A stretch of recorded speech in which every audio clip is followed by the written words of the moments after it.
بسم الله الرحمن الرحيم.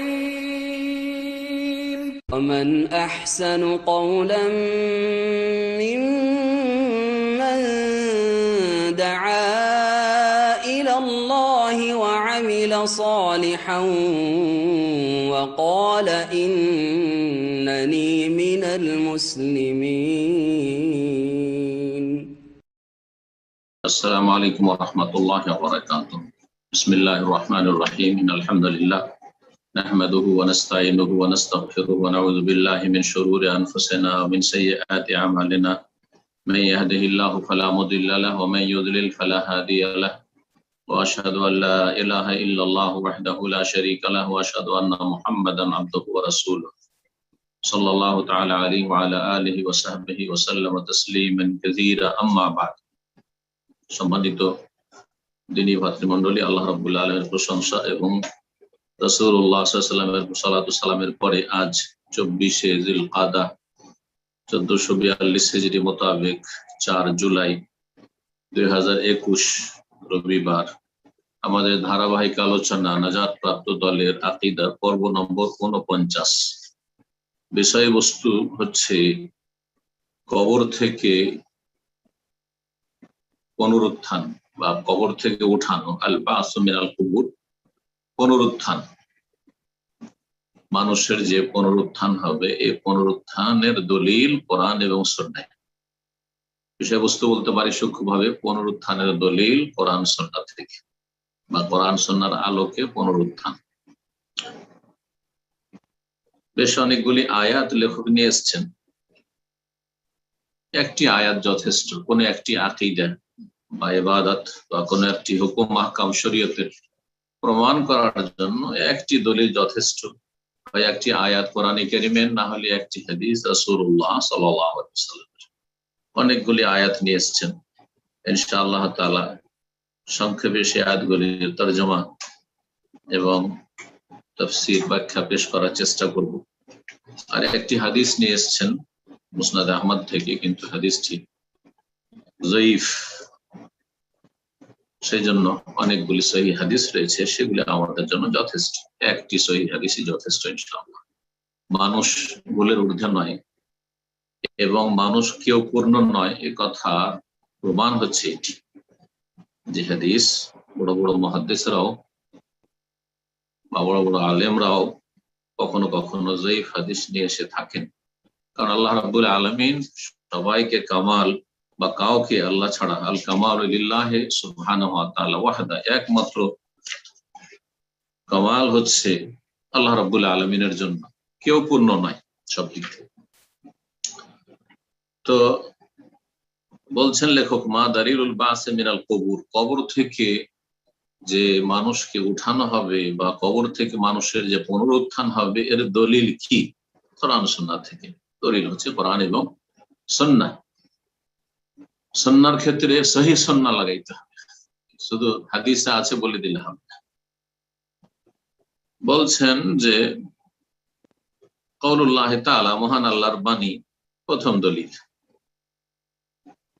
ইয়া আইয়ুহান নাস, হে মানব সকল, সমস্ত মানুষকে আল্লাহ রাব্বুল আলামিন সম্বোধন করেছেন কি মুসলিম আর কি কাফের, সকলকে, বিশ্বাসী অবিশ্বাসী। ইন কুনতুম ফি রাইবিন মিনাল বাস, তোমরা যদি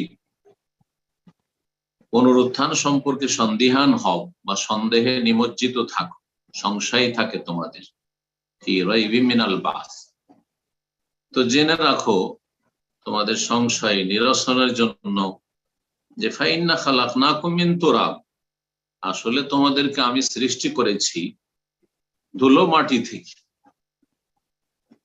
কেমন? আল্লাহ রাব্বুল আলামিনের কথা হইল, যদি একটু গভীরভাবে চিন্তা না করেন তো বুঝতে পারবেন না যে তোমরা যদি সন্দেহ করো পুনরুত্থানে, যে পুনরায় উঠানো হবে আমাদেরকে, তো তোমাদের জেনে রাখা দরকার যে তোমাদেরকে আল্লাহ মাটি থেকে পয়দা করেছেন, বা আমি আল্লাহ মাটি থেকে পয়দা করেছি। এর থেকে তাদের সংসারের কেমন করে নিরসন হবে? সেটা এইভাবে যে মাটি থেকে বিভিন্ন স্তর পার করে আমি প্রথমবার তোমাদের সৃষ্টির সূচনায়, প্রথমবারে যখন এইভাবে সৃষ্টি করতে সক্ষম, তাহলে দ্বিতীয়বার তোমরা মরে সরে গেলে, গলে গেলে, পচে গেলে, মাটিতে মিশে গেলে তারপরে তোমাদেরকে পুনরায় উঠানো, এটা কঠিন না, এটা ওর চাইতে অনেক সহজ। এটা আমাদের জন্য যেন কেমন লাগছে, কিন্তু আল্লাহ রাব্বুল আলামিনের কাছে সবকিছুই সহজ। প্রথমবার সৃষ্টি করা যখন আল্লাহর জন্য সহজ, ইন্না যালিকা আলাল্লাহি ইয়াসির, তাহলে দ্বিতীয়বার সৃষ্টি করা আল্লাহ রাব্বুল আলামিনের জন্য, তুলনা যদি করি দুটোকে পাশাপাশি, তাহলে এটা আরো সহজ। এই কথা বলতে চেয়েছেন যে তোমাদের সৃষ্টির সূচনা নিয়ে চিন্তা করো, যে ফাইন্না খালাকনাকুম মিন তুরাব, তোমাদেরকে আমি সৃষ্টি করেছি ধুলো মাটি থেকে। প্রথম সেটা শুকনো ধুলো মাটি ছিল, যে আদম আলাইহিস সালামকে সৃষ্টির সময়, এজন্য এই অবস্থাটা এখানে বর্ণনা করা হয়েছে। আর তারপরে তখন তাতে যখন পানি মিশানো হইলো, তখন সেটা তিন কাদাতে পরিণত হইল। সেটা দীর্ঘ সময় ধরে যখন পড়ে থাকলো কাদা হয়ে, তখন তাতে একটা পচা গন্ধ হয়। কাদা যদি পুরাতন কাদা হয়, তাহলে জানেন যারা মাঠে ঘাটে এইরকম জীবনযাপন করেছেন তারা জানেন, তো সেটা হচ্ছে মিন হামাই মাসনুন। জি, তো এইভাবে আল্লাহ রাব্বুল আলামিন বিভিন্ন স্তরগুলির কথা আদম আলাইহিস সালামের সৃষ্টির পর এখানে বর্ণনা করেছেন। আর তারপরে অন্যান্য সমস্ত মানুষকে, একমাত্র ব্যতিক্রম তারপরে ঈসা আলাইহিস সালাম, তার সৃষ্টি। ঈসা আলাইহিস সালামের সৃষ্টির ক্ষেত্রে মা আছে কিন্তু বাপ নেই। আদম আলাইহিস সালামের সৃষ্টির ক্ষেত্রে মা বাবা কেউ নেই। হাওয়া রাদিয়াল্লাহু তাআলা আনহার সৃষ্টির ক্ষেত্রে পুরুষ আছে, পাশাপাশি আদম আলাইহিস সালাম আছেন, কিন্তু কোন নারী নেই। এই তিন রকম করে সৃষ্টি করে দিয়ে আল্লাহ জানিয়ে দিয়েছেন মানব জগৎকে যে আল্লাহ রাব্বুল আলামিন বিনা মাধ্যমে, বিনা উপায় উপকরণে সৃষ্টি করতে সক্ষম। সবাইকে সৃষ্টি করতে পারেন আল্লাহ রাব্বুল আলামিন, পারতেন, কিন্তু একটা মাধ্যম আল্লাহ রাব্বুল তারপরে তৈরি করে দিয়েছেন, স্বামী স্ত্রীর মিলন, পুরুষ নারী, নর এবং নারীর মিলন। আর সেটার স্তরগুলি এখানে বর্ণনা করা হচ্ছে। সুম্মা মিন নুতফাতিন, অতঃপর অন্যান্য সমস্ত মানুষকে মিন নুতফাতিন, শুক্রবিন্দু থেকে সৃষ্টি করেছি। প্রথম স্তর হচ্ছে মানুষের সৃষ্টির, অন্যান্যদের নুতফা, বীর্য বা শুক্রবিন্দু। সুম্মা মিন আলাকা, তারপরে 40 দিন পরে গর্ভধারণ করার 40 দিন পরে সেটা জমাট বাঁধা রক্তে পরিণত হয়েছে, আলাকা, রক্তপিণ্ড। সুম্মা মুদগা, তারপরে গোশতের পিণ্ড, সেটা গোশতের টুকরোর আকার ধারণ করেছে, হচ্ছে মুদগা। আর একটি স্তর, তৃতীয় 40 দিন শুক্রবিন্দু নুতফা হয়ে থাকে, 40 দিন আলাকা জমাট বাঁধা রক্ত হয়ে থাকে, তারপরে তৃতীয় 40 দিন হচ্ছে 81 থেকে শুরু 120, এ হচ্ছে মুদগা, গোশতের পিণ্ড। আর তারপরে সুম্মা ইউমারু বিআরবা'i কালিমাত, যেমন সেই হাদিসে রয়েছে 4টি বিষয়ে নির্দেশ দেওয়া হয় লিখার জন্য। এই যে গোশতের পিণ্ড হলো, এখন এতে আত্মা দেওয়া হবে, রূহ দেওয়া হবে। আল্লাহ বলছেন মুখাল্লাকাতিন ওয়া গায়রু মুখাল্লাকা, তারপরে কাউকে সৃষ্টি করা হয়, মানে বেঁচে থাকে, আর তারপরে 9-10 মাস পুরা হয়ে পৃথিবীতে ভূমিষ্ঠ হয়ে আসে আল্লাহর ইচ্ছায়। ওয়া গায়রু মুখাল্লাকা, আবার কাউকে সৃষ্টি করা হয় না, মৃত থেকে গেল, সে আর পৃথিবী দেখলো না বা পৃথিবীতে আসলো না।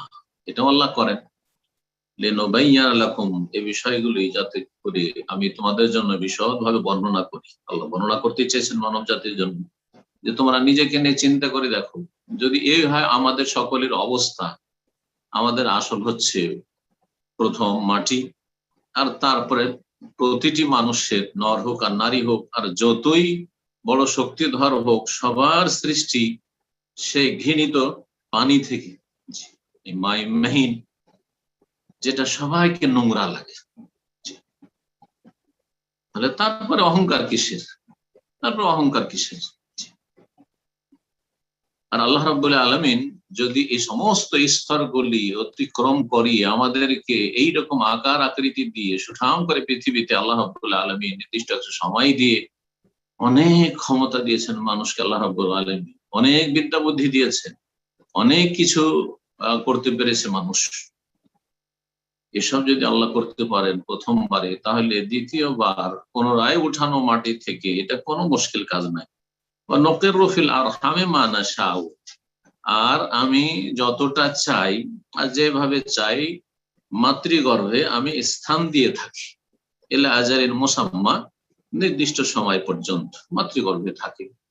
কেউ পূর্ণতা লাভ করে, কেউ পূর্ণতা লাভ করে না। তারপরে ওই আয়াত, লম্বা আয়াত রয়েছে, সে আয়াত সূরা হজের 5 আয়াত নম্বর 5 থেকে 7 পর্যন্ত সংক্ষেপ করে দিয়েছেন। যালিকা বিআন্নাল্লাহুল হক, জেনে রাখা উচিত এটা এই জন্য এই সব বিষয়গুলি বর্ণনা করেছি যে যাতে করে জানতে পারো যে আল্লাহ হচ্ছেন চিরসত্য, আল্লাহর অস্তিত্ব সত্য, আল্লাহর ওয়াহদানিয়াত একত্ব সত্য, আল্লাহ হচ্ছেন সত্য মাবুদ, আল্লাহর ইবাদত সত্য, আল্লাহর রুবুবিয়াত সত্য, আল্লাহর আসমা সিফাত সুন্দর সুন্দর নাম গুণাবলী সত্য। ওয়া আন্নাহু ইউহিল মাউতা, এবং তিনি মৃতকে জীবিত করেন বা করবেন। ওয়া আন্নাহু ইউহিল মাউত, তিনি মৃতকে জীবিত করবেন, মৃতদের জীবিত করবেন। ওয়া আন্নাহু আলা কুল্লি শাইইন কাদির, এবং অসম্ভব কিছু নয়, তিনি সবকিছুর উপর ক্ষমতাবান। ওয়া আন্না সাআতা আতিয়া, এবং নিঃসন্দেহে কিয়ামতের সেই সময় অবশ্যই আসবে। লা রাইবা ফিহা, যাতে কোনো সন্দেহ নেই। ওয়া আন্নাল্লাহা ইয়াবাসু মান ফিল কুবুর, আর যারাই কবরে রয়েছে সে কবরে থাক, অথবা জ্বালিয়ে দেওয়া হোক, পানিতে ফেলে দেওয়া হোক, অথবা যে কিছুই করা হোক না কেন, যেহেতু ইসলামের বিধান বা আল্লাহর নাজিলকৃত বিধান হচ্ছে যে মানুষকে কবরস্থ করতে হবে মারা গেলে, সেই জন্য কবরের কথা বলা হয়েছে। কবরের নিয়ামত, কবরের আযাব, তারপর কবর থেকে উঠাবেন, পানি থেকে উঠাবেন না। তো যেখানে যে ধ্বংস হয়েছে, মারা গেছে, সেখান থেকে আল্লাহ উঠাবে। এই ছিল সূরা হজের আয়াত। দ্বিতীয় আয়াত সূরা রুমের আয়াত নম্বর 27, মহান আল্লাহ ইরশাদ করেছেন, ওয়া হুয়াল্লাযী ইয়াবদাউল খালকা, আল্লাহ সেই সত্তা যিনি সৃষ্টির সূচনা করেছেন, প্রথমবার সৃষ্টি করেছেন। সুম্মা ইউঈদুহু, অতঃপর তিনি পুনরাবৃত্তি করবেন, আবার ফিরিয়ে নিয়ে আসবেন। ইউঈদুহু, মারা যাবে, তারপরে আবার ফিরিয়ে নিয়ে আসবেন। মিনহা খালাকনাকুম, এই মাটি থেকে আমি সৃষ্টি করেছি। আর এক আয়াতে আল্লাহ বলেছেন সূরা তাহা, ও ফিহা নুঈদুকুম, মাটিতে তোমাদেরকে ফিরিয়ে দেব, মাটিতে মিশে যাবে এক সময়। ও মিনহা নুখরিজুকুম তারাতান উখরা, সেখান থেকে তোমাদেরকে বের করে নিয়ে আসবো, উদ্গত করবো পুনরায়। আল্লাহ বলছেন যে তিনি সৃষ্টির সূচনা করেছেন, সেই সত্তা তিনি, এবং তিনি পুনরায় তোমাদের সৃষ্টি করবেন, বা পুনরাবৃত্তি করবেন সেই সৃষ্টির। আহওয়ানু আলাইহি, আর সেটা তার কাছে অধিক সহজ। দুটো পাশাপাশি রাখলে এটা তুলনামূলক বেশি সহজ, আল্লাহর জন্য দুটোই সহজ।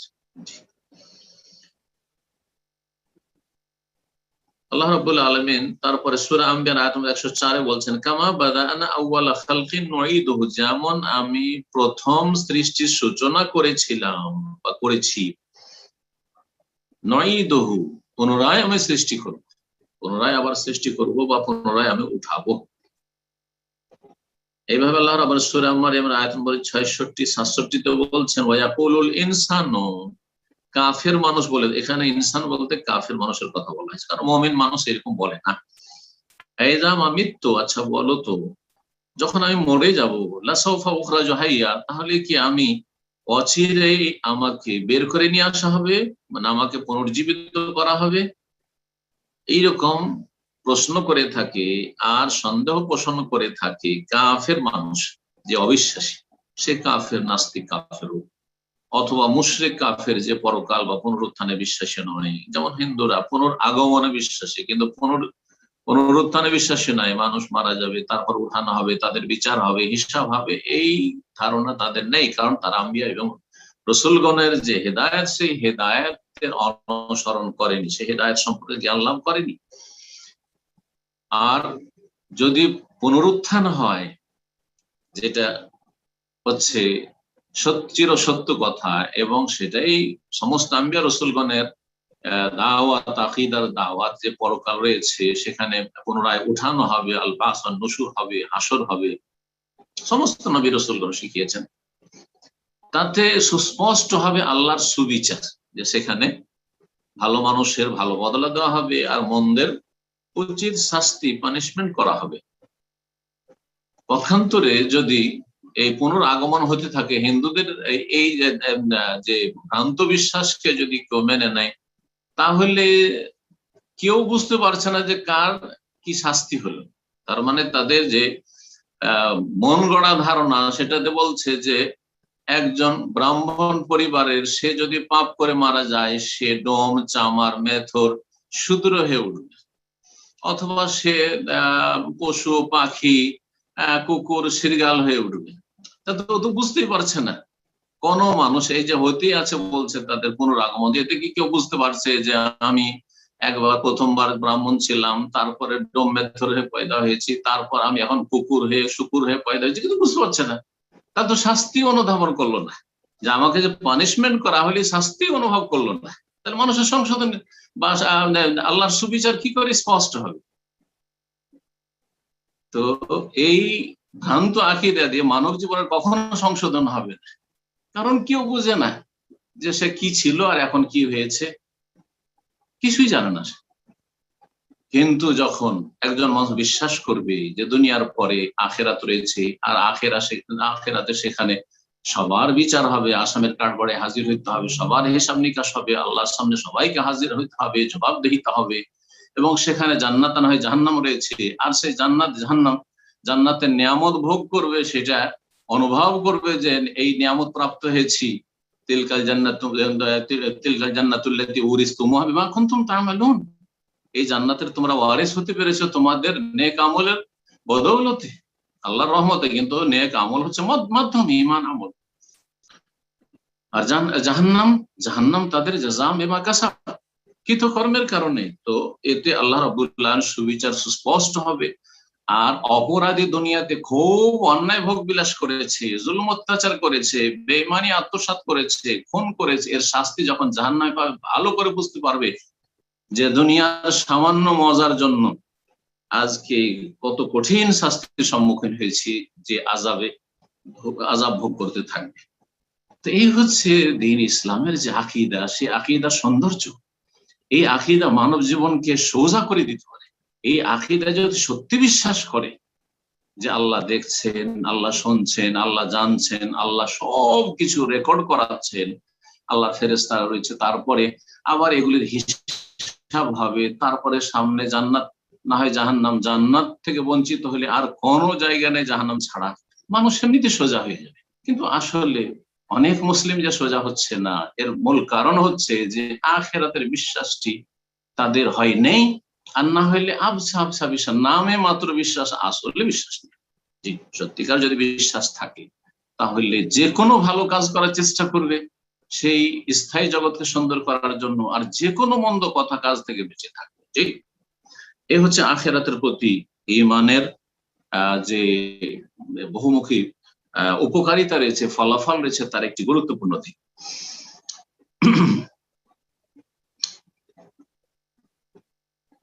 তো বলছেন যে কাফের মানুষ বলে থাকে যে আইদা মা মৃত্যু, যখন আমি মারা যাবো, লাসৌফা উখরাজু হাইয়্যা, তো আমাকে আবার জীবিত করে উঠানো হবে।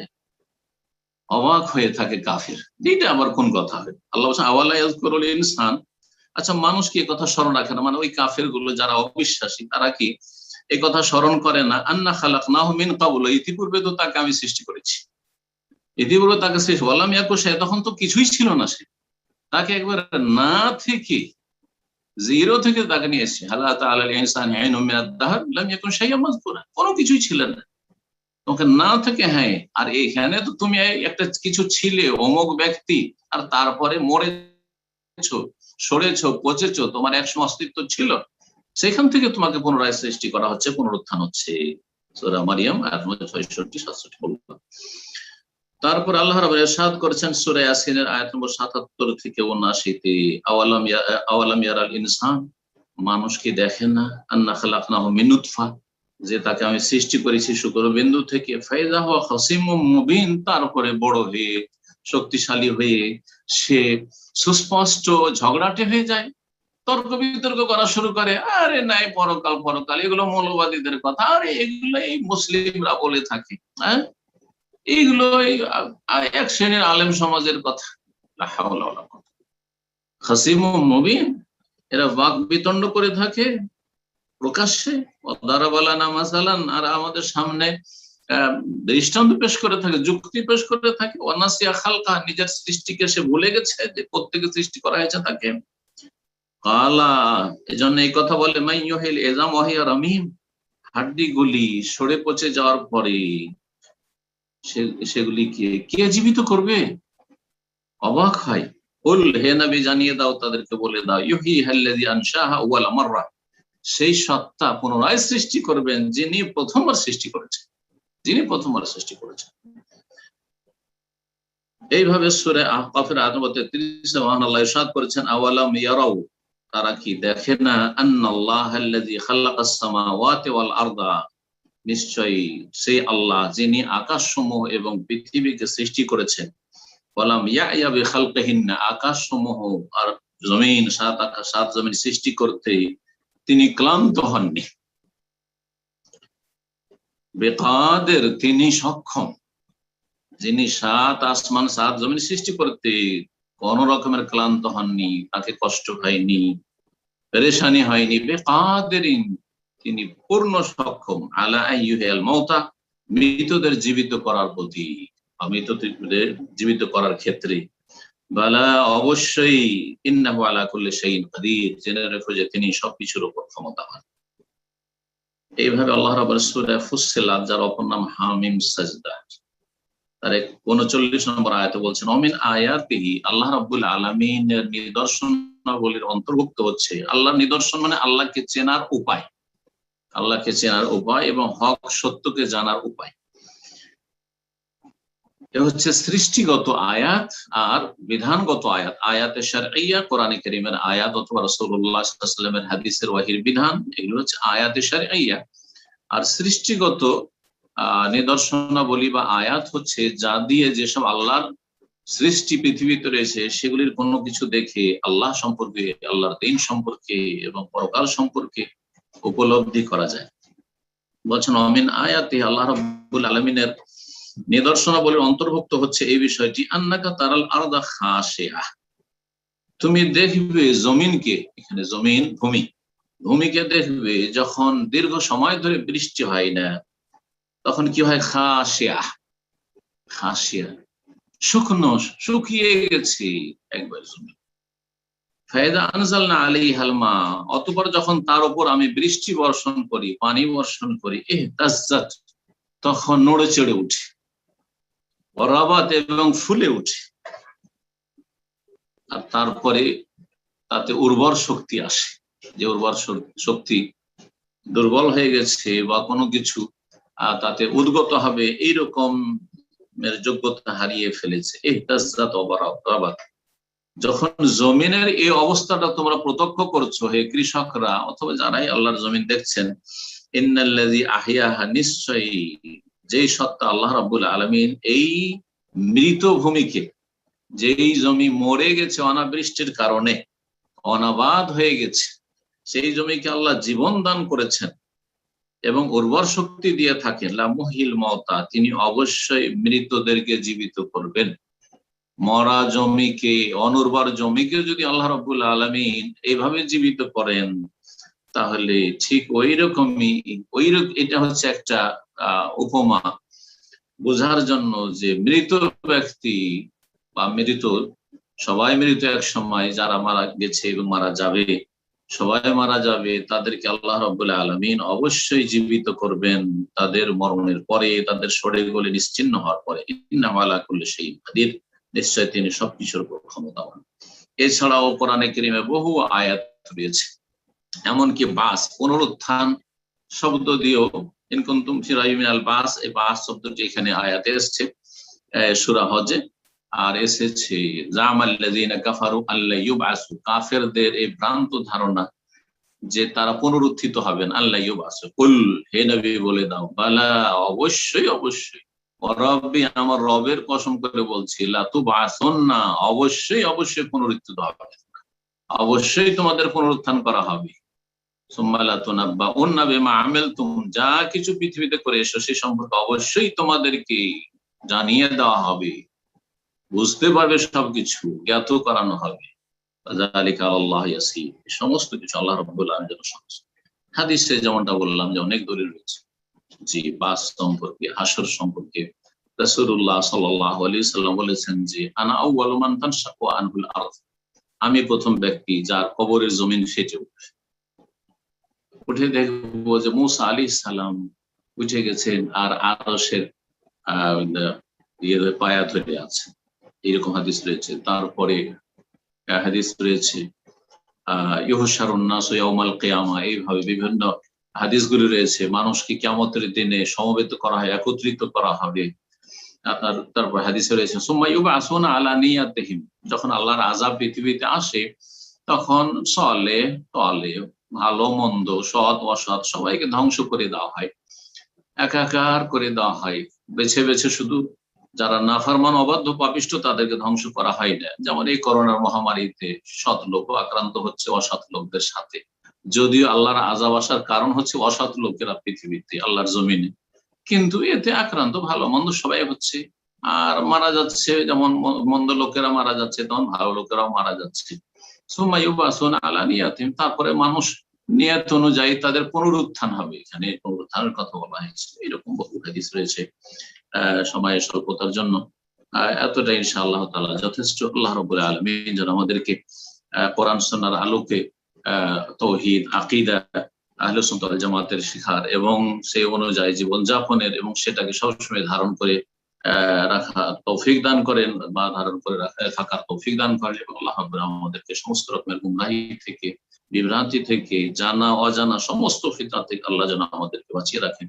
اللهم إنا نعوذ بك من الفتن ما ظهر منها وما بطن وصلى الله وسلم على نبينا محمد وعلى آله وصحبه أجمعين.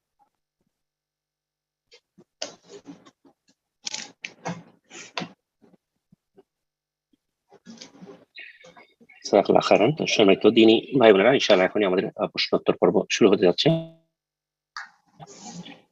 আলহামদুলিল্লাহ, দেখছি আমাদের আজকে অনেক নতুন ব্রাদার সিস্টাররা হ্যান্ড রেজ করেছেন।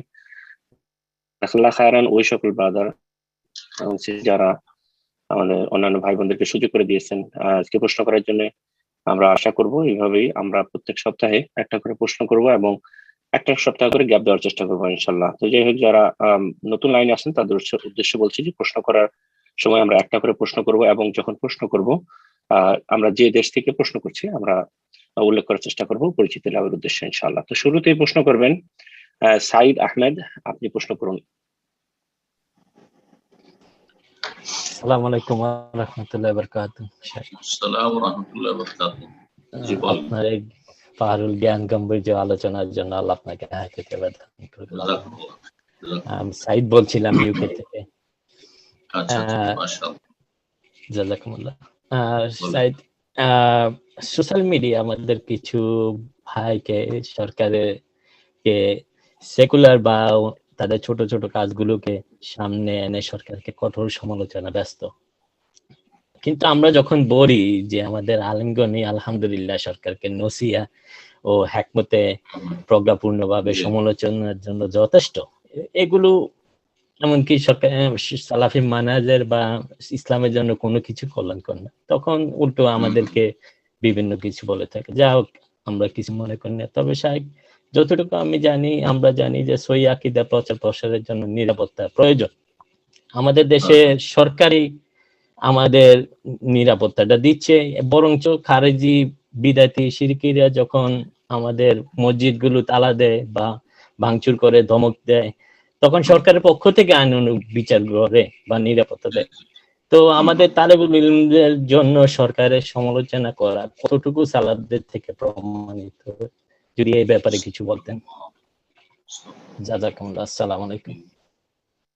ভাই যে বিষয়টি জিজ্ঞেস করেছেন, ইউকে থেকে সরকারের সমালোচনা করা, সরকারের সমালোচনা যেটা, সেটা মোটেই জায়েজ নয় এবং এটা সালাফদের মানহাজ, আদর্শ নয়। এটা হচ্ছে আবেগীদের মানহাজ। হয় যারা আবেগ ভিত্তিক কাজ করে, এলিম ভিত্তিক নয়, অথবা তারা হচ্ছে খারেজি মন মানসিকতা, খারেজি, সে পাক্কা খারেজি, আর না হইলে খারেজিদের পৃষ্ঠপোষক, যে বহু স্তরের খারিজি রয়েছে।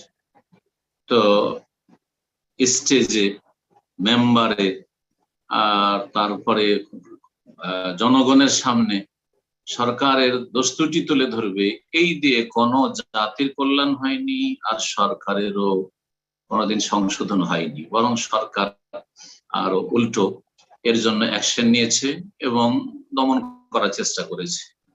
এটা আজকাল কোন আলেম সম্পর্কে যদি স্টেজে খোলাখুলি বলেন তাও তো সংশোধন হবে না, কিন্তু তাকে যদি ব্যক্তিগতভাবে বলেন তো সহজে সংশোধন হবে, আল্লাহর ভয় আছে। তাহলে সরকারের কথা কি বলবে না? দুনিয়ার যারা এমনি সাধারণ লোক আছে, সাধারণ লোক যারা পয়সাওয়ালা, সরকারি কোনো ক্ষমতা তাদের হাতে নেই, তাদেরকে দুটো লোকের সামনে যদি বলা হয় যে আপনারা এই ভুলটা আছে, তো তার ভিতরে পুরোপুরি অহংকার কাজ করবে, পয়সার অহংকার কাজ করবে, প্রভাব তার যে রয়েছে, ক্ষমতা রয়েছে, তার অহংকার কাজ করবে, মোটেই মেনে নেবে না। মানুষের একটি বদ ফিতরাত হচ্ছে, বদ চরিত্র হচ্ছে যে মানুষ হক কথা মানতে কষ্ট পায়। তো যাই হোক, এদিকে না গিয়ে আসল কথা দিয়ে ফিরে আসি। সেটা হচ্ছে যে আহলে সুন্নাত ওয়াল জামাতের শুরু থেকে সালাফদের, সাহাবায়ে কেরামদের, তার আগে কোরআন এবং হাদিসের শিক্ষা এই নয় যে সরকারের বিরুদ্ধে বলতে হবে। বিরুদ্ধে শব্দটি কোথাও নেই, সরকারের বিরুদ্ধে বের হওয়া নাই কথার দ্বারা।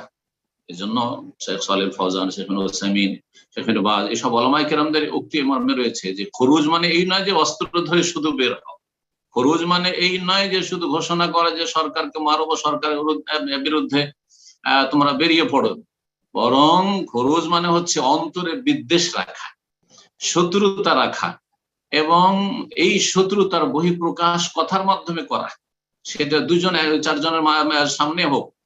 না না না, এর দ্বারা কখনো কারো সংশোধন হয়নি, আর কোন সরকারের সংশোধন হয়নি, আর এটি সালাফদের মানহাজ নয়, এটি কোরআন হাদিসের শিক্ষা নয়। কোরআন এবং হাদিসের শিক্ষা সম্পর্কে একটি হাদিস শুধু বলবো এখানে। রাসূলুল্লাহ কি বলেছেন? আফদালুল জিহাদ, সবচাইতে উৎকৃষ্ট উত্তম জিহাদ হচ্ছে কালিমাতু হাক্কিন, হক কথা, সত্য কথা, ন্যায়সঙ্গত কথা বলা, ইনদা সুলতানিন জায়ের, ইনদা মানে নিকটে, কাছে, পাশে, সুলতান মানে শাসক, জায়ের মানে জালেম, জালেম শাসকের কাছে, পাশে, নিকটে।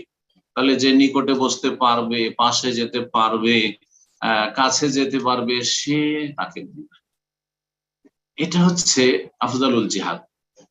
যদি সরকারের বিরুদ্ধে সোশ্যাল মিডিয়ায় অথবা অনেকে নিজের সহি আকীদার দাবিদার অথবা সহি আকীদার আলেম আমরা মনে করে তো অনেক লোককে, তারা মেম্বারে চড়ে দেশের সরকারের বিরুদ্ধে অথবা অন্য দেশের সরকারের বিরুদ্ধে বলছে আর বলছে যে এইটা আমি নাসিহা করছি। এটা নাসিহা করছেন না, এটা আপনি ফাদিহা করছেন, অপদস্থ করছেন, লাঞ্ছিত অপমানিত করছেন, এবং এই কথা যদি তার কাছে পৌঁছে তবু সংশোধন হবে না, আর না পৌঁছলে তো সে জানতেই পারলো না, আর জানলেও সংশোধন হবে না। এই যে আমার বিরুদ্ধে স্টেজে অথবা মেম্বারে জুমার খুতবায় বা ঈদের খুতবায় এইরকম আমার বিরুদ্ধে বলছে, কোনো সংশোধন হবে না।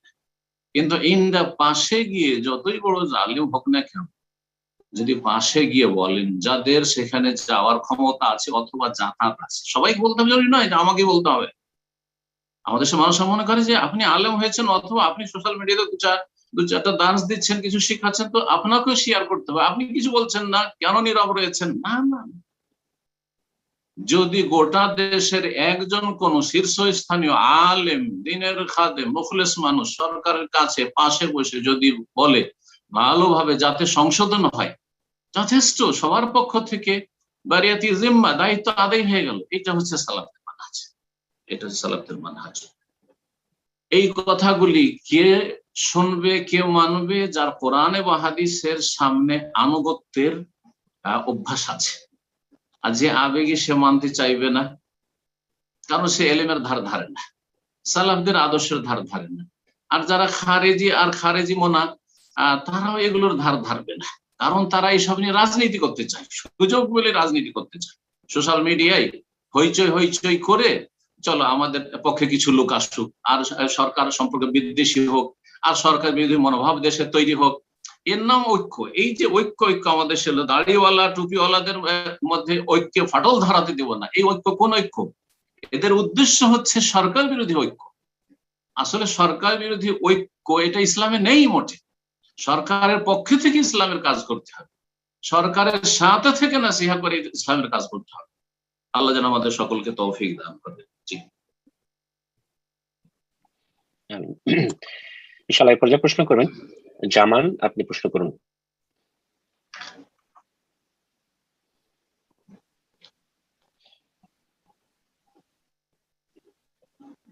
জি জামান, আপনার ফোনটা আনমিউট করে নিন, প্রশ্ন করুন।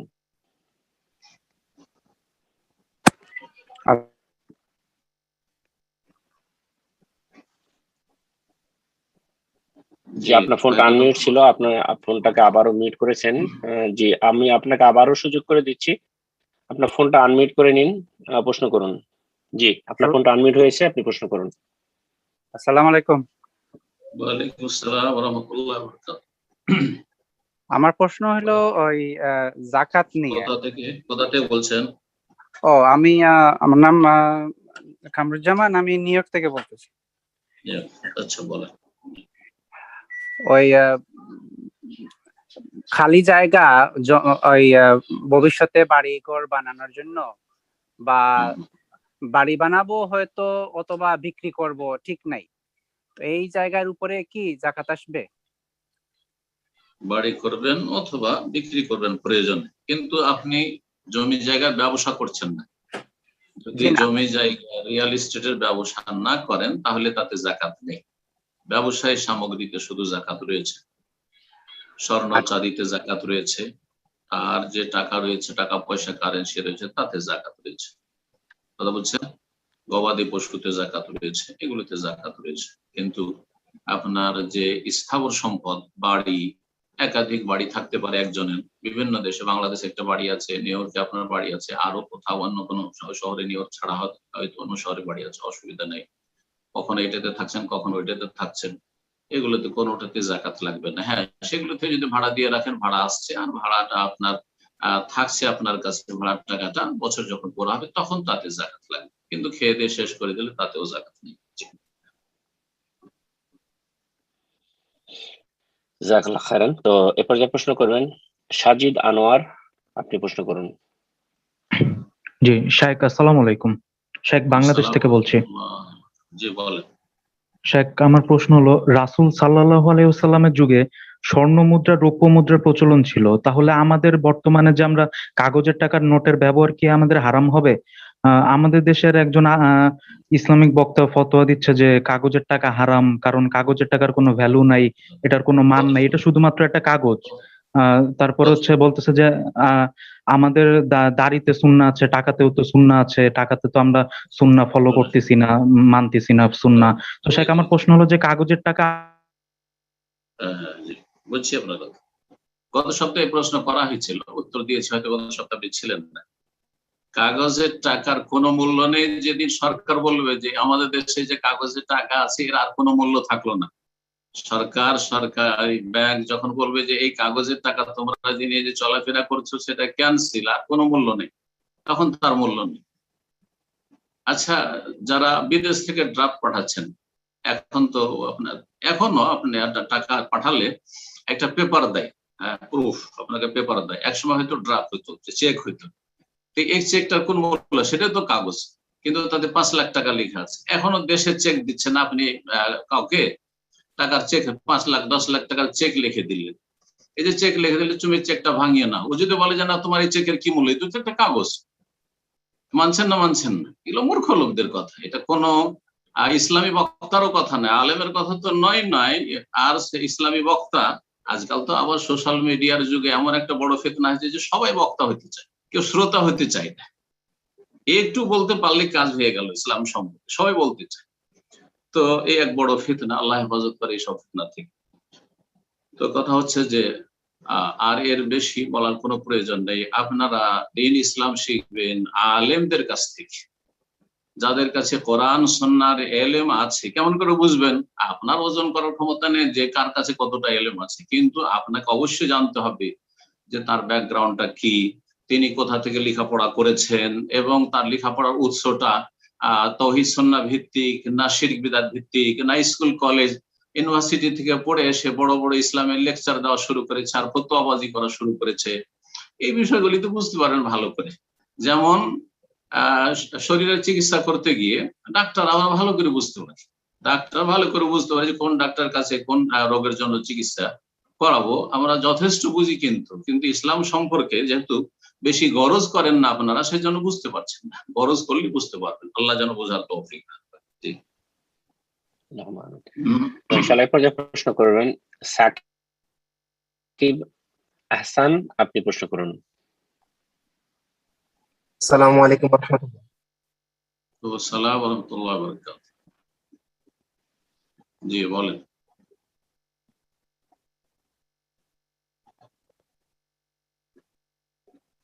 জি সাকিব আহসান, আপনার ফোনটা আনমিউট ছিল, সালাম এসেছিল, আবার আনমিউট হয়ে গেছে, তো আপনাকে আবার সুযোগ করে দিয়েছি, আনমিউট করেন এবং প্রশ্ন করুন। আসসালামু আলাইকুম। এখন শোনা যাচ্ছে? জি বলেন। শাইখ, আমি বাংলাদেশ থেকে বলছিলাম। আমার বয়স হচ্ছে শাইখ 21 থেকে 20 এর মাঝামাঝি। আমি পূর্ণ বিয়ে করতে সক্ষম আমার কাছে মনে হচ্ছে, কিন্তু আর্থিকভাবে আমি কোনো ইনকাম করি না, কিন্তু আমার ফ্যামিলি আল্লাহর রহমতে সলভেন্ট ফ্যামিলি। এই ক্ষেত্রে কি আমার এই বয়সে ফ্যামিলিকে বিয়ে করবো এই কথা বলা উচিত হবে?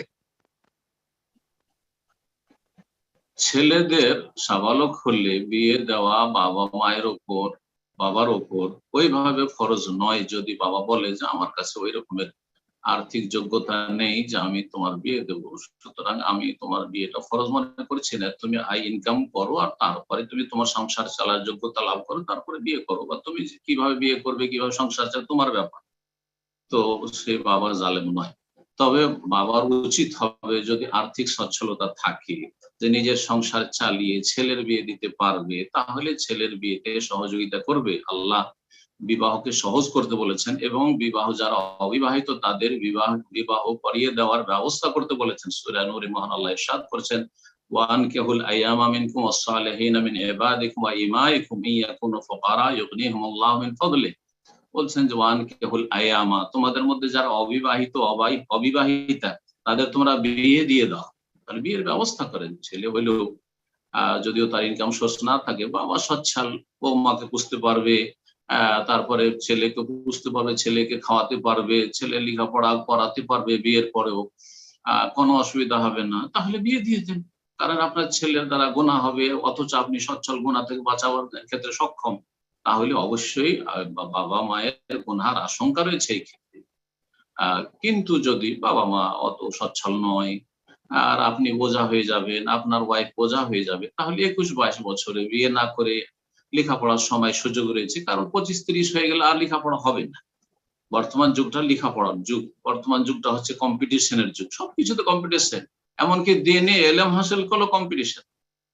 জি হ্যাঁ, তারপরে দুনিয়ার এলেমে তো বুঝতেই পারছেন ভালো করে কম্পিটিশন, ব্যবসা হচ্ছে কম্পিটিশন, সবকিছু কম্পিটিশন। সুতরাং আপনাকে একটু যোগ্যতা লাভ করতে হবে আর তারপরে বিয়ে করার চেষ্টা করতে হবে, যতদিন বিয়ে না করতে পারছেন। কারণ আপনি নিজে আর্থিক দিক থেকে সচ্ছল না, 21-22 বছর বয়স, এই সময়গুলিতে বেশি বেশি সিয়াম পালন করুন, নফল সিয়াম রাখুন, রোজা রাখুন। এতে হবে কি আপনার মধ্যে তাকওয়া আসবে, আপনার মধ্যে গুনহার দিকে যে মন মানসিকতা যাওয়াটা ওটা কমে আসবে। আলহামদুলিল্লাহ, গুনহার দিকে যাবেন না। তো ইনশাআল্লাহ জিকির আজকার বেশি বেশি করুন, আল্লাহকে ডাকুন, ইনশাআল্লাহ ভালো থাকবেন এবং আল্লাহ বরকত দেবেন।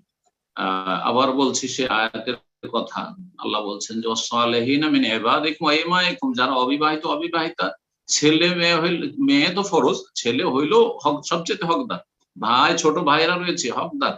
এখানে আল্লাহ বলছেন ওয়াস-সালিহিনা মিন ইবাদিকুম ওয়া ইমাইকুম, তোমাদের দাস দাসী যাদের ব্যক্তি মালিকানা নেই, তারা যদি ভালো মানুষ হয় তাদেরও বিয়েগুলো দিয়ে দাও। দাসের বিয়ে দিতে বলছেন আল্লাহ রাব্বুল আলামিন। তারপরে বলছেন যে বিয়ে করতে গিয়ে অথবা তাদের বিয়ে দিতে গিয়ে, হে বাবারা তোমার ছেলে 21-22 বছরের বিয়ে দিতে ভয় করিও না যে কি করে খাবে। ইয়া কোনো ফকারা, তারা যদি দরিদ্র অভাবী হয়, ইউগনিহুমুল্লাহু মিন ফাদলিহি, আল্লাহর ফজল করমে অনুগ্রহে তাদেরকে আল্লাহ অভাব মুক্ত করে দেবেন। অধিকাংশ মানুষ, বাস্তব সত্য, কোরআন এবং হাদিস এর পিছনে দলিল, যে সচ্ছল হয়েছে, টাকা পয়সা বাঁচাতে শিখেছে, টাকা পয়সা সেভ করতে শিখেছে, অথবা টাকা পয়সা ইনকাম করতে পেরেছে, তারপরে রুজির দরজা খুলেছে বিবাহ শাদীর পরে। কোরআনের এই আয়াতের বাস্তবায়ন। এই জন্য ইবনে মাসউদ রাদিয়াল্লাহু তাআলা আনহু আর অন্যান্য সাহাবী থেকে বর্ণিত, মান আরাদাল গিনা ফালিয়াতাজাওয়াজ, কেউ যদি সচ্ছল হতে চায় তাহলে যেন বিয়ে করে। কারণ বিয়ে করলে আল্লাহ রাব্বুল আলামিন রিজিকের দরজা খুলবেন, আল্লাহ সব জানছেন। যে আমাকে রিজিক দিতে হবে এই ছেলের যার বয়স 21-22 বছর, তারপরে ও বিয়ে করে নিয়ে আসলো, তবে তার ওয়াইফের রিজিক দিতে হবে। তো সেই অনুযায়ী রিজিক আসবে। আল্লাহ যেন বুঝার তৌফিক দান করেন, এবং আপনার আব্বা আম্মা যদি সচ্ছল হয় তাদেরকে আল্লাহ রাব্বুল আলামিন আপনার বিয়ের সুব্যবস্থা করার তৌফিক দান করেন। আর যদি অসচ্ছল হন তো আল্লাহ বরকত দান করেন, এবং আল্লাহ আপনাকে অবমুক্ত করেন এবং গুনাহ থেকে বেঁচে থাকার তৌফিক দান করেন। জি ইনশাআল্লাহ পর্যায়ে প্রশ্ন করবেন সাকির উল্লাহ, আপনি প্রশ্ন করুন। আসসালামু আলাইকুম শাইখ, আমি বাংলাদেশ নারায়ণগঞ্জ থেকে বলছি। জি বলেন। শাইখ, আমার প্রশ্নটি হলো, কিছুদিন ধরে দেখছি আমাদের কিছু ভাই ফেসবুকে আবু হানিফার যারাগুলা পেশ করছে এবং এগুলো নিয়ে তাকে তুচ্ছ-তাচ্ছিল্য করছে। আমাদের আবু বকর জাকারিয়া স্যার এবং আপনি ওনাদের উক্ত কাজগুলো করতে নিষেধ করেছিলেন, কিন্তু তারা উল্টো আপনাকেই সালাফি মানহাজ থেকে বের করে দিচ্ছে। ওনাদের কিছু নসিহত করুন। এসব যারা অহংকারী, যাদের কাছে এলেম নেই আর অহংকারী, তাদের ক্ষেত্রে নসিহত কাজ করবে না। নসিহত গ্রহণে বা সত্য গ্রহণে বাধা যে সব রয়েছে, তার গুরুত্বপূর্ণ একটি বাধা হচ্ছে অহংকার। তো যারা বড় বড় স্কলার, কোরআন এবং হাদিস লেখাপড়া করেছে, পৃথিবীর সবচেয়ে ভালো শ্রেষ্ঠ আপনার শিক্ষা প্রতিষ্ঠান থেকে মোদি ইউনিভার্সিটি, তাদেরকে যে তুচ্ছ-তাচ্ছিল্য মনে করে, তাহলে আল্লাহ কি তাদের জীবনে বরকত দান করবেন মনে করেছেন? এত সহজ মনে করছেন নাকি? তো এটা অত সহজ বিষয় নয়। এসব জাহেল, আসলে এসব জাহেল। ইমাম আবু হানিফা রাহিমাহুল্লাহ, তিনি ইমাম এবং তিনি আইম্মাতুল হুদা, যারা এই উম্মতের তাদের একজন। কিন্তু কোন মানুষ যতই বড় ইমাম কেউ হয়ে যাক না কেন, সে আবু হানিফা, শাফি বা মালিক, আহমদ আরো কেউ হোক না কেন, কেউ পরিপূর্ণ না। একটু আগে বললাম যে প্রতিটি মানুষের ভুল হতে পারে। তারপরে ভুল যদি কারো ধরেন শতকরা একটা থাকে, দুটো থাকে, আর বাকি সবই আলহামদুলিল্লাহ পজিটিভ, ভালো দিক, তাহলে এই ভুল কোনো ভুলই না। জি। আর তারপরে সেই ভুলগুলো ছেড়ে দিয়ে বাকি গুলো থেকে আমরা উপকৃত হইতে পারি। জি। আর ইমাম আবু হানিফা রাহিমাহুল্লাহ সালাফদের মানহাজে ছিলেন না এমন কথা কেউ বলেনি, এমন কথা কেউ বলেনি। একটা মাসলার বিষয় রয়েছে, সেটা আলাদা বিষয়। কিন্তু কথা হচ্ছে যে আলহামদুলিল্লাহ সব দিক মিলিয়ে দেখলে আলহামদুলিল্লাহ ইমাম আবু হানিফা রাহিমাহুল্লাহ এত বড় ফাকিহ ছিলেন যে আন্নাসু আয়ালুন আলা ফিকহি আবি হানিফা, প্রসিদ্ধ উক্তি রয়েছে যে ইমাম আবু হানিফা রাহিমাহুল্লাহর ফিকহের সমস্ত মানুষ মুখাপেক্ষী মুহতাজ। জি। তো আর তার দুনিয়া থেকে যেসব আইম্মায়ে কেরাম চলে গেছে, তাদের সম্পর্কে যারা এইসব সমালোচনা করে, সোশ্যাল মিডিয়াতে লেখালেখি করে, পোস্ট করে থাকে, তারা কোনো ভালো মানুষ না। তারা নিজের ভবিষ্যৎকে ধ্বংস করেছে, তারা নিজের কোনো সংশোধন করে না। আমি এক শ্রেণীর মানুষকে চিনি যারা এই ধরনের চরিত্র, শুধু নেগেটিভ চিন্তা সবসময়, কার কোনখানে দোষ পায়, কার কোনখানে তাসাইয়ুদুল আখতা, ভুল ধরে বেড়ায়, এইরকম শুধু করে বেড়ায়, তাদেরকে আল্লাহ কখনো তৌফিক দেননি। জি, আমরাও ভুল ধরি, কিন্তু আমাদের ভুল ধরাটাকে একদিকে রাখেন আর আমাদের পজিটিভ দিকগুলি রাখেন। যে আলহামদুলিল্লাহ কোরআনে তাফসীর করেছি, আলহামদুলিল্লাহ সহিহ বুখারী দার্স দিচ্ছি, এই যে নাজাত প্রাপ্ত দলের আকীদার দার্স দিচ্ছি, তারপরে আলহামদুলিল্লাহ এমন কোন সাবজেক্ট নেই যে সেগুলোর উপর আলোচনা করিনি। আলহামদুলিল্লাহ দ্বীনি সাবজেক্টের প্রায় ফিকহের আলোচনা রয়েছে, হাদিসের আলোচনা রয়েছে, ফারায়েদের আলোচনা রয়েছে। তো আলহামদুলিল্লাহ তার সাথে সাথে বাতিলপন্থীদের রদ অবশ্যই হইতে হবে, কিন্তু বাতিল হবে তাহলে তো। জি হ্যাঁ। আর আপনি ইমাম আবু হানিফা রাহিমাহুল্লাহকে বাতিল করবেন তো হক আর কে? তাহলে ইমাম আবু হানিফা, শাফি, মালিক, আহমদ, তারা সবাই হকের পথে ছিলেন এবং তারা স্পষ্ট করে দিয়ে গেছেন যে আমাদের কথাগুলি মানবে তখনই যখন কোরআন সুন্নাহর পক্ষে হবে। আর উতরুকু কাউলি লিকাউলি রাসূলিল্লাহ সাল্লাল্লাহু আলাইহি ওয়াসাল্লাম, উতরুকু কাউলি লিকাউলি সাহাবা ইযা সাহাল হাদিসু ফাহুয়া মাযহাবি। এই মর্মে অনেক কিতাবে সেই উক্তিগুলি রয়েছে যেগুলি স্বর্ণ অক্ষরে লিখে রাখার মতো। সুতরাং সেই ভালো দিকগুলি প্রচার প্রসার করেন এবং যারা পড়া মোকাল্লে তাদেরকে হেদায়েতের চেষ্টা করেন। আচ্ছা, যারা ইমামদের সম্পর্কে সমালোচনা করছেন তাদের দ্বারা একটি লোক হেদায়েত হবে না? তারা আরো দুশ্মনী ক্রয় করে নিচ্ছে মানুষ, তারপরে সমাজকে উত্তপ্ত করে দিচ্ছে, উত্তেজিত করে দিচ্ছে। এরা কখনো কোনো গঠনমূলক কাজ করে না। আল্লাহ এদেরকে হেদায়েত নসিব করেন, আর না হলে এদের অনিষ্ট থেকে উম্মতে মুসলিমা আল্লাহ হেফাজত করেন। জাযাকুমুল্লাহু খাইরান। জি।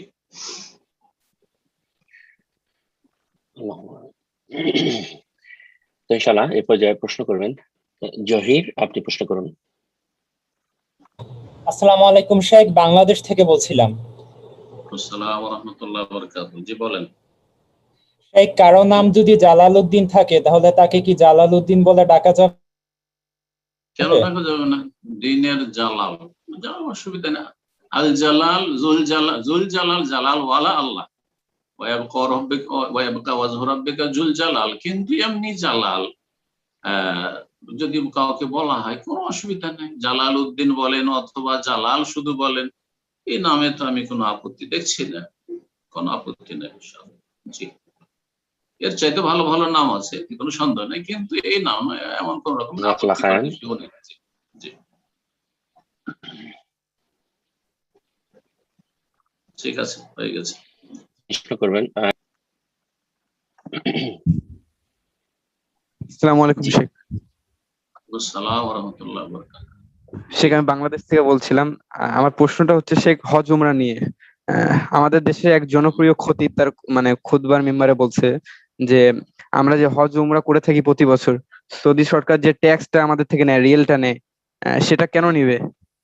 আল্লাহ তাআলা আমাকে তৌফিক দিয়েছে, আমি মুসলিম, আমি হজ করব, তারা আমার থেকে ট্যাক্স কেন নিবে? এ থেকে বোঝা যায় সৌদি সরকার ধান্দাবাজি করতেছে, এরকম মন্তব্য করছে। তো শাইখ, এটা কি সত্য না সে বিদ্বেষ থাকার কারণে বলছে?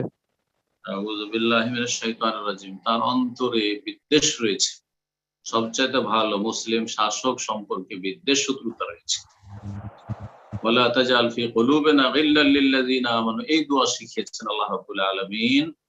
এই জন্য আহলে সুন্নাত ওয়াল জামাত যারা, তাদের অন্তরে মুসলিমদের ক্ষেত্রে, মুসলিম শাসকদের ক্ষেত্রে বিদ্বেষ, শত্রুতা, ঘৃণা থাকবে না, বরং হিতাকাঙ্ক্ষী হবে, দরদি হবে, দোয়া করবে, সংশোধন চাইবে। কারণ শাসকদের সংশোধনে সারা পৃথিবী সংশোধন হবে, এইরকম মন মানসিকতা রাখবে। ওয়ালা তাজাল ফি কুলুবিনা গিল্লাল লিল্লাযিনা আমানু। এবং এই ব্যক্তি ডাহা, মিথ্যুক। সৌদি আরবে আমি দীর্ঘ কি বলবো আপনাকে, 1989 থেকে আছি, 89 থেকে। তো 89 থেকে আজ পর্যন্ত জানি না যে কখনো সৌদি সরকার হজের ট্যাক্স নিচ্ছে। হজে আপনার যে আপনি তাঁবুতে এসে মেনায় থাকবেন, আরাফায় থাকবেন, এগুলির পয়সা নিচ্ছে। টেন্ট যে তাঁবুর পয়সা নিচ্ছে। তারপরে হাজী সাহেবরা এসে মক্কা মদিনাতে হোটেলে থাকবেন, তার পয়সা নিচ্ছে, এগুলোর পয়সা নিচ্ছে। কিন্তু ট্যাক্স নিচ্ছে রাস্তা খরচ যেগুলো রয়েছে সেগুলো নিচ্ছে হয়তো, যদি সৌদি আলায়েন্সে নিয়ে আসে। এছাড়া কোনো ট্যাক্স নিচ্ছে আমার জানা নেই, আমার জানা নেই, সব মিথ্যা কথা। তো কথা হচ্ছে যে যারা বিদ্বেষী তারা, দেখেন এই সব বিদ্বেষী গুলো, ঠিক কি বলবো এদেরকে, সুবহানাল্লাহ, সৌদি আরবের কোনো ভালোই দেখে না। অথচ দেখবেন যে তাদের অধিকাংশ, তাদের এই বাংলা ভাষীদের অধিকাংশ, তাদের একজনের ইনকামে 10 জন 20 জন সচ্ছল হয়েছে দেশে। আর সেই ইনকামের সিংহভাগ ইনকাম সৌদি আরব থেকে, গালফ থেকে, আর গালফের বিশেষ করে সৌদি আরব থেকে। গালফের সমস্ত দেশ থেকে এত বেশি ইনকাম করে নিয়ে যায়নি বাঙালি জাতি, যত বেশি সৌদি আরব থেকে ইনকাম করে নিয়ে গেছে। আর এই সৌদি আরবের সবচেয়ে বেশি শত্রুতা করে এই বাঙালি জাতি, সৌদি বিদ্বেষী। তো এই বাঙালি জাতি, হতভাগা জাতি, আল্লাহ এদেরকে হেদায়েত নসিব করুন। এদের আলহামদুলিল্লাহ একটা দল হেদায়েত হয়ে আসছে, এটা আমাদের জন্য খুব সুসংবাদ এবং খুব ভালো লাগছে। কিন্তু এদের যে হিংসা, এদের যে শত্রুতা এবং এদের যে বক্রতা, আর এরা যে শিয়া রাফেজিদের প্রশংসা করে, এইসব দেখে বড় আক্ষেপ লাগে। এই জাতি হতভাগা জাতি, আল্লাহ এই জাতিকে যেন সঠিক বুঝ দান করে। জি, তো ইনশাআল্লাহ এই পর্যায়ে প্রশ্ন করবেন সাইবুল ইসলাম, আপনি প্রশ্ন করুন।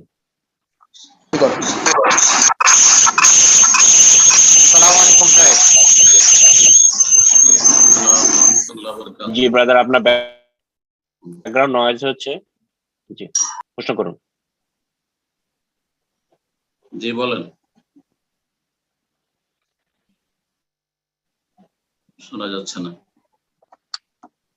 সাইবুল ইসলাম, আপনার ফোনটা মিউট হয়ে গেছে, আপনাকে আপনি আবার ফোনটা আনমিউট করে নিন, আর স্পিকারে থাকলে ফোনটা মিউট করে স্পিকার বন্ধ করে দিন, প্রশ্ন করুন। সুবহানাল্লাহ। ওয়ালাইকুম শেখ। বলেন। শেখ, আমি ইনকাম ট্যাক্স প্র্যাকটিসের চিন্তা ভাবনা আছে, এক্ষেত্রে আমাদেরকে বিভিন্ন ব্যক্তির যেমন আমার অনেক ক্লায়েন্ট আছে, সেই ক্লায়েন্টদের বিভিন্ন সুদী প্রতিষ্ঠানের সুদের হিসাব করতে হয়। যেমন তারা সুদের করতে হয় কারণ বাংলাদেশ প্রেক্ষাপটে তো আপনাদের ইসলামী ব্যাংক সবাই মেনটেন করে না, আবার অনেক বাংলাদেশের আমলাতান্ত্রিকের কারণে অনেক ঘুষ প্রদান করতে হয়। এখন সেক্ষেত্রে কি এই প্রফেশনটা কি হালাল হবে, এই ইনকামটা আমার? আবার বাংলাদেশের ট্যাক্স মানুষের তৈরি ইনকাম ট্যাক্সে কাজ করা জায়েজ না। প্রতিটা মানুষ নিজের ইনকাম করবে আর সেখান থেকে ইনকাম ট্যাক্স নেবে সরকার, এটা জুলুম, যে কোনো সরকারি নিবে। তো এই ক্ষেত্রে আপনাকে বলবো যে আপনি চাকরি করিয়েন না, ভালো রুজি, সন্দেহ মুক্ত রুজি, হালাল রুজি তলাশ করুন। জি, এখানে কোনো সন্দেহ থাকবে না। যদি সন্দেহ হয়, হারাম স্পষ্ট যদি নাও হয় কারোর জন্য, ওমান ওয়াকাফি শুবহাত ওয়াকাফিল হারাম, যে ব্যক্তি সন্দেহে নিমজ্জিত হলো সে হারামে নিমজ্জিত হলো, সে হারামের সীমানায় চলে গেল। প্রসিদ্ধ হাদিস রয়েছে রাসূলুল্লাহ সাল্লাল্লাহু আলাইহি ওয়াসাল্লামের। আর তারপরে সুদী প্রতিষ্ঠানের সাথে, সুদী ব্যাংকের সাথে স্বেচ্ছায় জেনে শুনে কারবার করা জায়েজ নয়, নিরুপায় না হলে।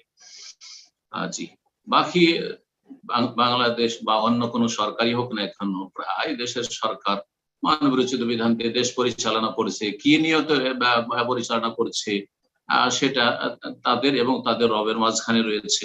আমাকে আপনাকে কারো নাম ধরে বা কোনো দেশের নাম ধরে হুকুম লাগাবার কোনো অধিকার নেই এবং কোনো প্রয়োজন নেই।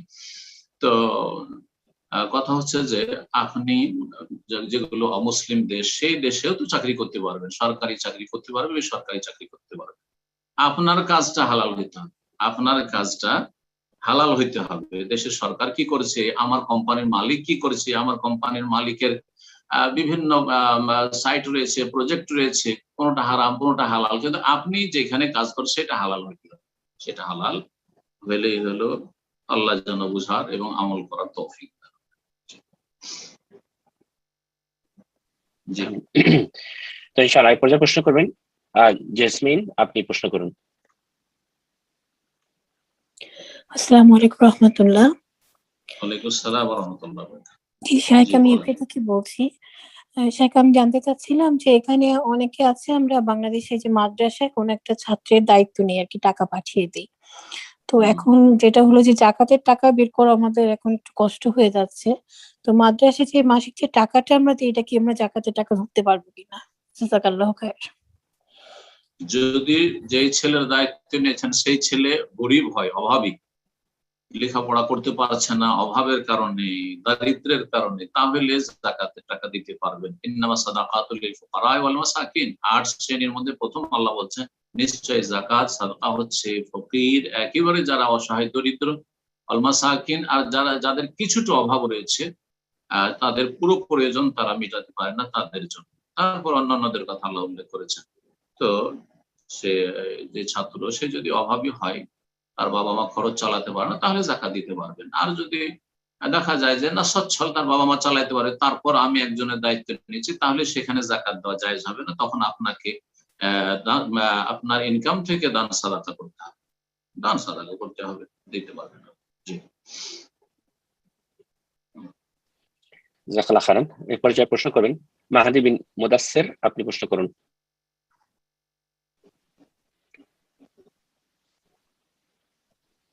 জি শাইখ, আসসালামু আলাইকুম। আমি বাংলাদেশের চট্টগ্রাম থেকে বলতেছি।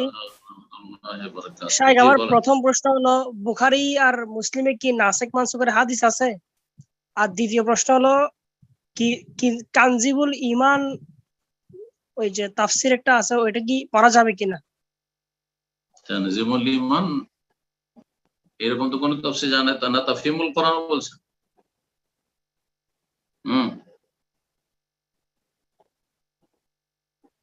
শোনা যাচ্ছে না। যাই হোক, ওনাকে আমি আনমিউট করেছি। যে আসলে প্রশ্ন একটা করেই করতে হবে ইনশাআল্লাহ। তো ঠিক আছে ইনশাআল্লাহ। সহিহ বুখারী মুসলিমে কি কোনো নাসিখ মানসুখ হাদিস আছে? হ্যাঁ, থাকতে পারে। কেন নাসিখ মানসুখ থাকা তো কোনো নাসিখ হাদিস সহিহ এবং মানসুখ সহিহ হতে পারে, মানসুখ সহিহ হতে পারে, তো থাকতে পারে। আর নাসিখ মানসুখ সম্পর্কে জ্ঞান থাকতে হবে কোন ব্যক্তির ফতোয়া দেওয়ার জন্য অবশ্যই। এই জন্য যার তার ফতোয়া দেওয়া জায়েজ না, কোনটা হাদিস মানসুখ কোনটা নাসিখ। তো যদি নাসিখ হয় তো এর দলিল কি যে নাসিখ, কিসের ভিত্তিতে? শুধু দাবি করলে হবে যে রফায়দান মানসুখ হয়ে গেছে, যেমন হানাফিরা বলে রফায়দান মানসুখ হয়ে গেছে, দলিল কোন দলিল নেই যে রফায়দান মানসুখ হয়ে গেছে। শেষ জীবন পর্যন্ত রাসূলুল্লাহ রফায়দান করেছেন, সাহাবারা সবাই রফায়দান করেছেন, একমাত্র একটি হাদিস আব্দুল্লাহ ইবনে মাসউদ ছাড়া সমস্ত সাহাবায়ে কেরাম থেকে যে হাদিসগুলো বর্ণিত রয়েছে রফায়দানের প্রসিদ্ধ মশহুর হাদিস, বরং মুতাওয়াতির বলা যেতে পারে হাদিস রফায়দান। তো কথা হচ্ছে যে নাসিখ মানসুখ অবশ্যই আছে, প্রতিটি হাদিসে কিতাবে থাকতে পারে। জি হ্যাঁ। জাযাকাল্লাহ খাইরান। এরপর যে প্রশ্ন করবেন শাহিন আহমেদ, আপনি প্রশ্ন করুন।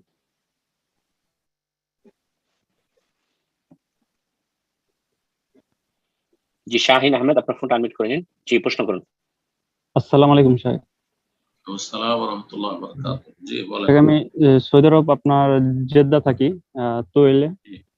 তো এখানে আপনার আমি এবং আমার বন্ধু আরো কিছু লোক আছে, তারা মিলিত হয়ে আপনার কন্ট্রাক্টরদের সাথে, যারা ঠিকাদার কন্ট্রাক্ট, যারা কাজ নিয়ে কাজ করায় লোকদের মাধ্যমে তারা কাজ করায়।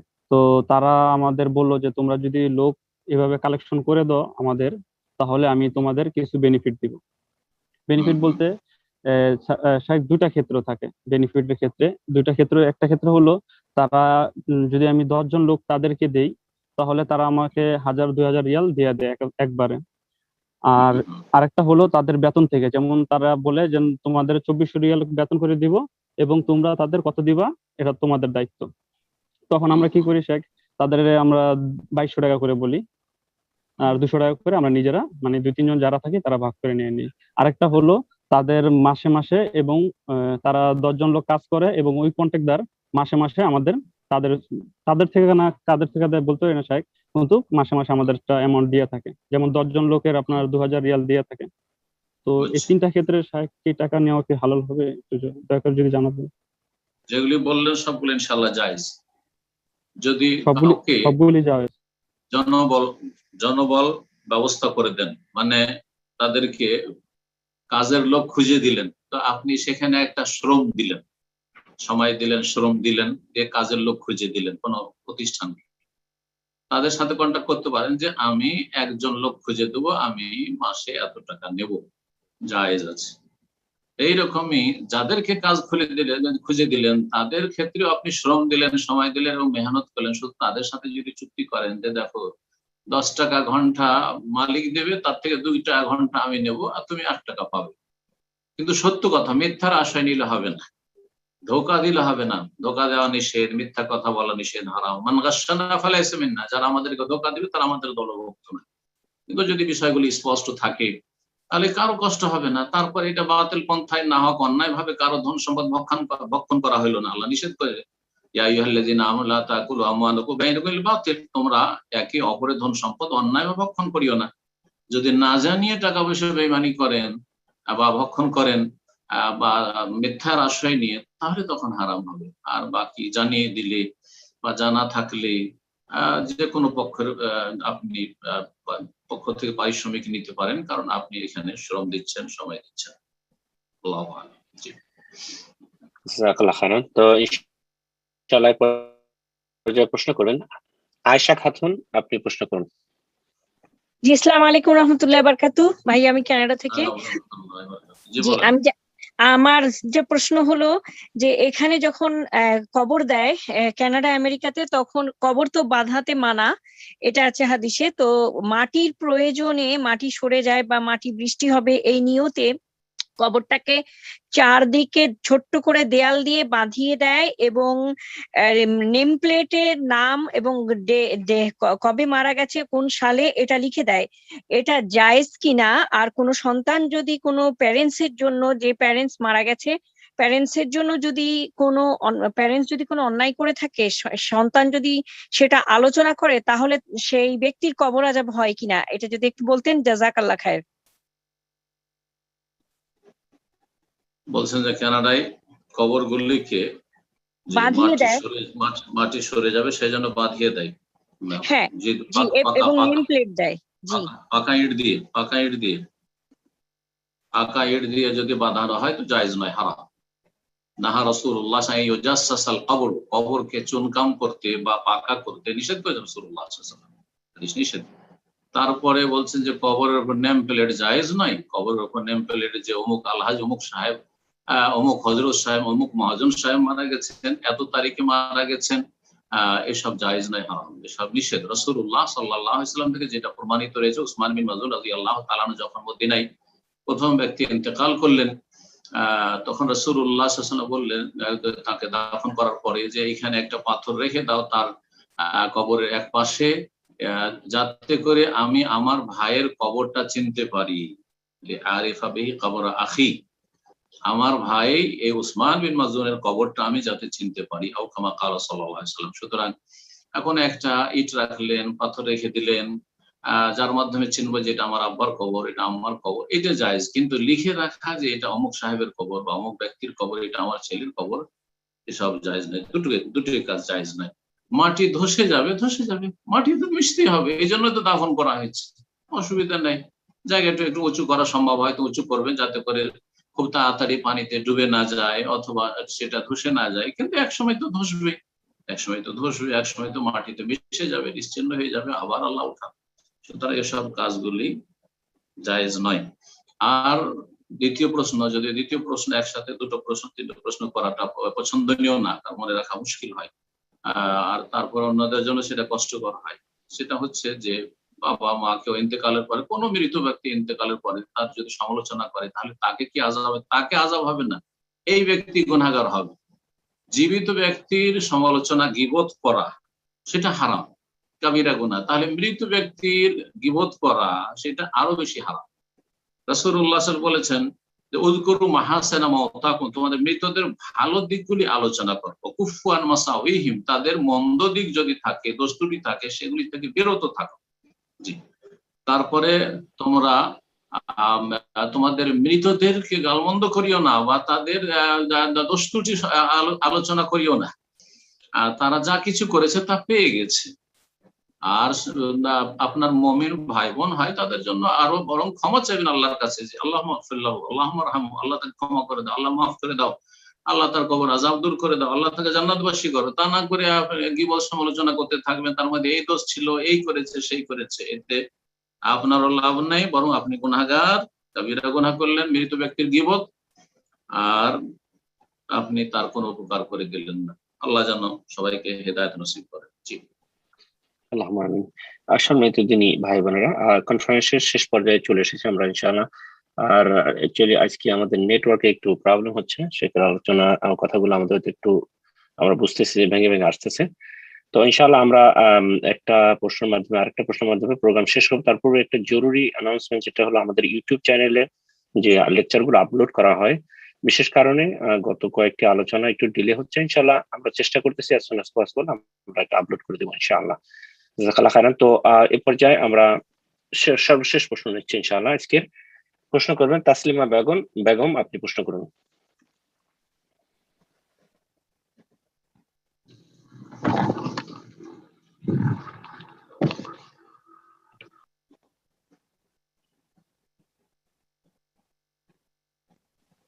সম্ভবত উনি প্রশ্ন নেই, তো আমরা দ্বিতীয় আরেকজনকে প্রশ্ন নিচ্ছি ইনশাআল্লাহ।